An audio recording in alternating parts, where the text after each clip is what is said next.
Parte 2 de quando eu fiquei com a minha melhor amiga. A gente estava se divertindo muito na festa e começamos a beber. Depois de um tempo, as duas já estavam um pouco bêbadas e foi aí que ela começou a me puxar. Ela pegou a minha mão e começou a me puxar para a despensa que tinha nesse lugar. E eu sei lá, imaginei que ela queria ir ao banheiro ou pegar mais bebida ou algo assim e tava me levando junto. Assim que a gente chegou na despensa, ela me puxou e tentou me dar um beijo. De primeira eu fiquei mega assustada porque eu nunca imaginei que ela queria isso. E então a gente ficou ali. Assim que a gente saiu de lá, ela me falou pra nunca mais conversarmos sobre o que tinha acontecido e que tinha sido apenas uma recaída. Hoje em dia ela ainda mora com um namorado e ele nem sonha que isso um dia aconteceu. E depois disso tudo, eu preferi me afastar pra não me machucar, porque eu percebi que eu tinha uma queda por ela. E essa foi a história de uma seguidora. Se você quiser que eu conte a sua aqui, é só me mandar lá no app vizinho.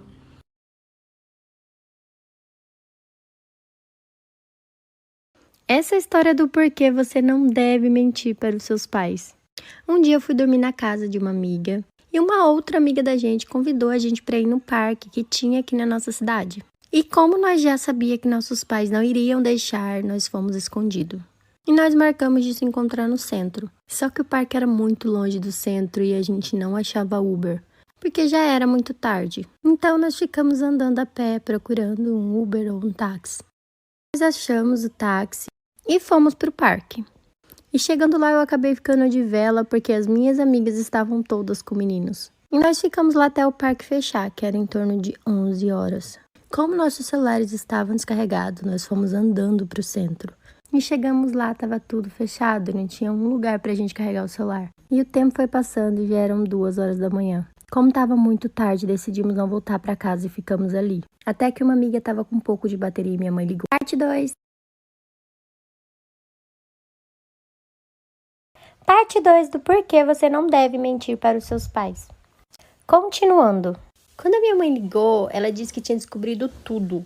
Mas eu falei para ela que eu estava na casa dessa minha amiga e desliguei o telefone. Só que a minha mãe estava na frente da casa dessa minha amiga e eles descobriram que nós não estávamos em casa. As meninas começaram a ficar desesperadas, então a gente resolveu ir andando para casa dessa minha amiga. E no caminho, quando a gente estava quase chegando, eu comecei a ficar com muito medo, porque eu não queria perder a minha amizade com as meninas. E quando nós chegamos lá na casa dessa minha amiga, não tinha ninguém lá, porque eles tinham saído para procurar a gente. A gente ficou um tempo até que eles apareceram e já chegaram brigando com a gente e tudo. E os meus pais olharam para mim e disseram para eu entrar no carro. Tinha polícia e tudo mais lá, mas a polícia acabou indo embora e deu tudo certo. Chegando em casa, eu contei tudo pros meus pais e eles não confiam mais em mim. E tá sendo difícil recuperar a confiança deles. História de uma seguidora. Me mande a sua aqui nesse aplicativo. História de quando eu descobri que o meu namorado gostava de ver fotos de gente morta. Bom, a gente já namorava há 1 ano. E eu conheci ele no Tinder. Eu acho que ele começou a ficar mais interessado em mim depois que a gente começou a falar sobre a minha profissão, que tá no ramo funerário. A gente começou a namorar e ele estava sempre interessado em saber sobre o meu trabalho. Sempre estava perguntando como era e tal. Pra quem não sabe, eu sou maquiadora e eu trabalho numa funerária, então eu maqueio cadáveres. E meu namorado sempre ficava muito interessado com isso. E eu sempre respondia as perguntas que ele fazia. Não tinha problema nenhum, até porque eu tinha alguém para conversar sobre, né? Como eu já estava nisso há algum tempo, eu tinha um portfólio, onde eu tinha foto do antes e o depois quando eu maquiava eles. Só que, claro, tudo com autorizações dos parentes, né? E quando meu namorado descobriu isso, ele sempre pedia pra ver. E eu nunca deixei, porque isso era antiprofissional. Só que... Parte 2. Parte 2 de quando eu descobri que o meu namorado gostava de ver fotos de pessoas mortas. Enfim, meu namorado continuava a insistir em pedir para mostrar o portfólio dos meus clientes, né, falecidos. Até que simplesmente ele parou de falar sobre. Mas eu fiquei com aquele sentimento, sabe, de que tinha alguma coisa estranha, porque ele não estava mais perguntando nada sobre. Até que um dia ele estava lá em casa e acabou pegando no sono. Então eu resolvi olhar o celular dele. E vocês não vão acreditar o que ele fez. Ele pegou meu portfólio escondido e passou as fotos pro celular dele. Eu fiquei passada quando eu vi a foto dos meus clientes no celular dele. Eu acordei ele, confrontei ele e ele me disse que ele gostava de necrofilia. Gente, que doideira. História de uma seguidora. Mande a sua história lá na DM da Rede Vizinha e sinalize que é uma história. Até a próxima história. Esse é o motivo pelo qual você não deve confiar em qualquer pessoa na internet. E essa é a história de como eu me apaixonei por um fake. Um dia um cara bem gato reagiu aos meus stories, mas eu não dei muita moral, sei lá. Até que um dia ele respondeu meus stories dos meus gatos, e aí eu decidi dar uma chance pra ele. Porque eu amo quem nota meus gatos. A gente começou a conversar pelo Insta e depois de um tempo eu passei meu WhatsApp pra ele. E em questão de pouquíssimo tempo a gente já conversava sobre tudo. Ele até chegou a me contar que a mãe dele havia falecido e que ele nunca tinha falado sobre isso com ninguém. Então, de uma certa forma, eu me sentia especial. A gente sempre ficava em ligação e eu acabei conhecendo um pouco da vida dele. Eu sabia que o pai dele tinha uma vida financeiramente boa e eu até cheguei a conversar com ele durante uma ligação. Até que eu comecei a reparar em uma coisa bem estranha. Já faço a parte 2.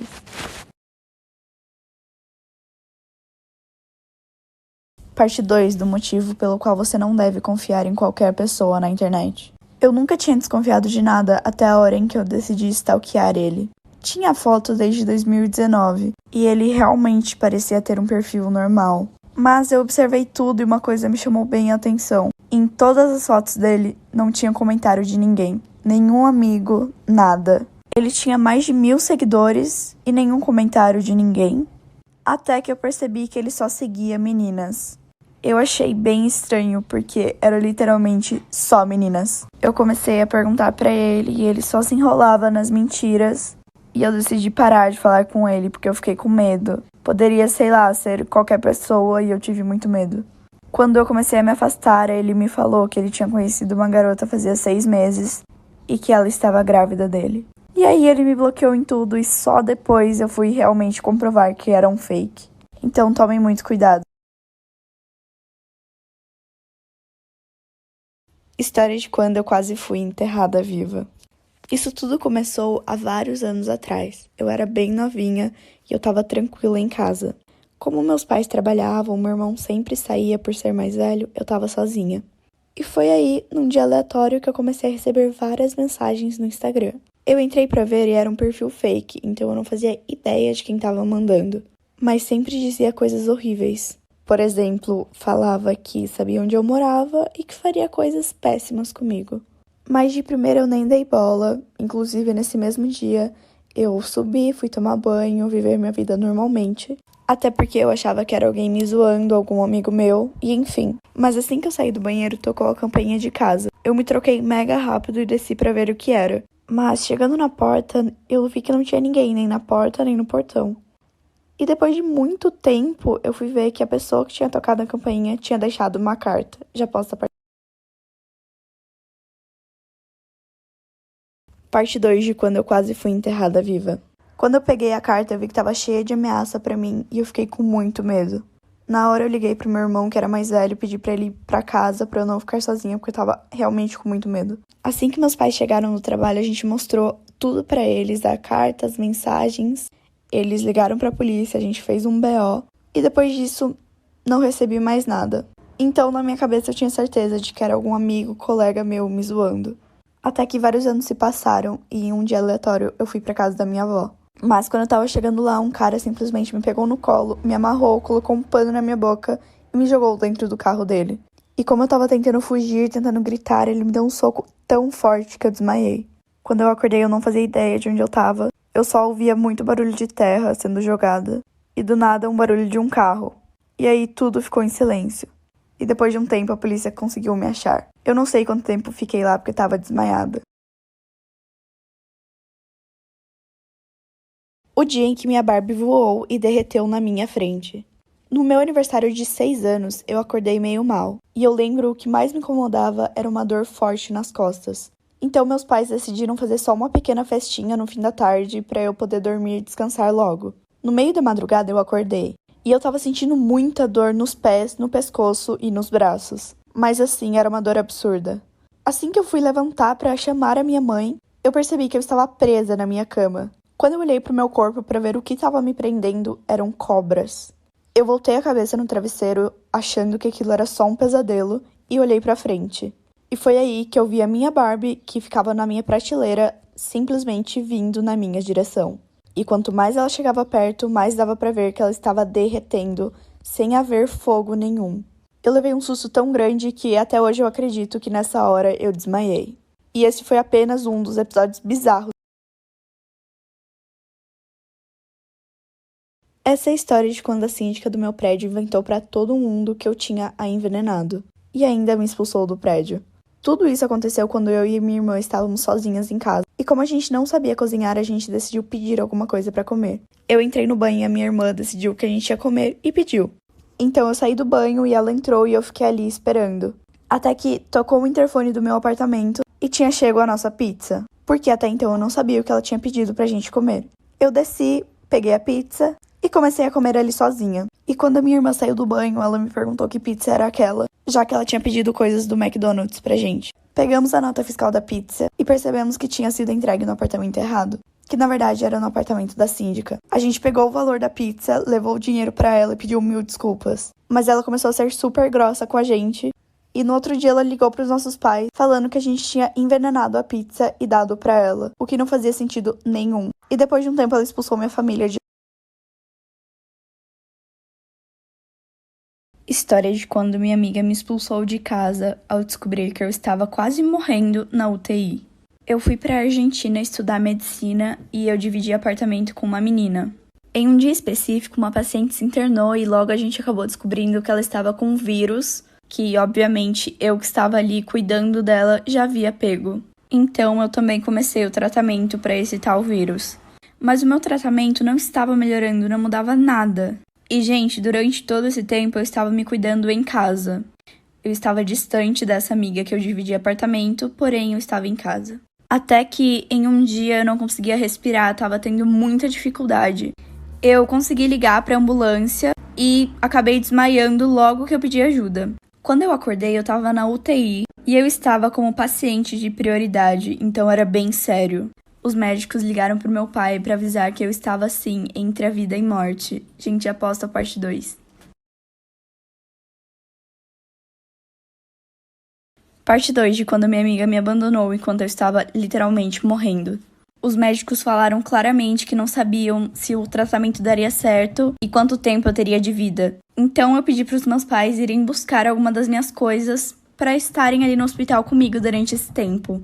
Porém, a amiga que morava comigo não atendia o telefone por nada. Até que o pai dela ligou para os meus pais falando que eles iriam tirar todas as minhas coisas e deixar na rua. E lembrando que isso era na Argentina e eu estava fazendo o tratamento nos Estados Unidos, onde os meus pais moram. Ou seja, meus pais precisariam ir para a Argentina pegar minhas coisas ou ficar ali comigo, sabendo que eu poderia morrer. Porém, depois de muito tempo internada, eu fui melhorando. E aí eu queria saber o motivo dessa minha amiga ter feito isso. Ela me disse que não queria os pertences de uma pessoa morta ali atrapalhando ela. Eu acabei perdendo todos os meus pertences e desisti da faculdade de medicina porque isso me causou um trauma gigantesco.